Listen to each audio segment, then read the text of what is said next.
国华意外伤权一直是淡市观光伤权的指标之一。原本生理应该是差，不管是老店还是新兴的人气商店，拢同款有人潮。当然，平时人本来就较少，不过现在假日时无游客，佮比平时较歹，连肉丸甲咸酸边顶老店嘛相当无奈，更莫讲一般的店家。有没发生事情受困之类？会啊。头温敢会去申请？会咯，一定会啊。生理有差真多哦。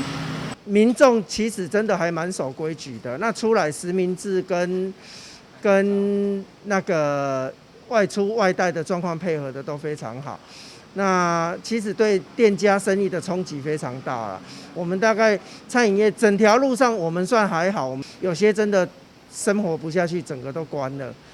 哎呀，是老店的吼。对啊，所以说还有一些老客人会回流。那其实我们在宣导政策，他们都配合的还蛮好的。对此，商圈发展协会执行长嘛，趁机会来关心，认为店家拢是会当做的尽量做，至于五路业者被票停业，就真正无法度，毋是食老本就规起关门。较行为的，就受一寡原本以外在小食摊甲饮料店影响的相对较少。不过因共同的心声，就希望纾困，唔通看会到却食袂到。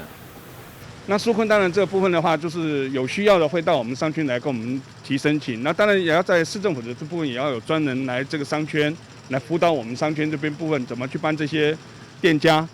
这些小摊贩来做怎么样一个纾困的部分。我希望让它更能够更简化一些，不要写了一大堆哩哩啦啦的东西，结果完全这些人看不懂也申请不到。这是我们现在比较希望的部分，说有专员能够特地到商圈来协助我们商圈来跟每一个店家、摊贩这些部分来做辅导的部分。听到商圈店家心声，议员陈丁嘛特别高调关心，替大家争取经发局要有专人来服务，并简化纾困的申请流程。我想我们现在来到国华友爱商圈这边可以看到其实整个街道其实真的人潮非常的少那其实店家有辛苦经营的店家也看得出来，生意其实也是受到非常大的影响所以我们期待目前市政府有提供很多的纾困振兴方案但是很多商家都反映说好像是看得到吃不到所以我们也期待说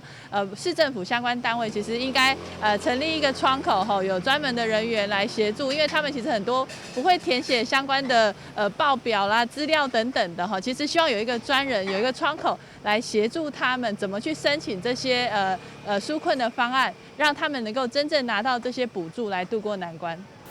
虽然去年同款受疫情冲击，但是无今年已经到3级警戒这么严重，所以今年无申请纾困加减补贴，真正无法度，就希望会当赶紧渡过疫情的难关。但新闻顾问及何乔芳采访报道。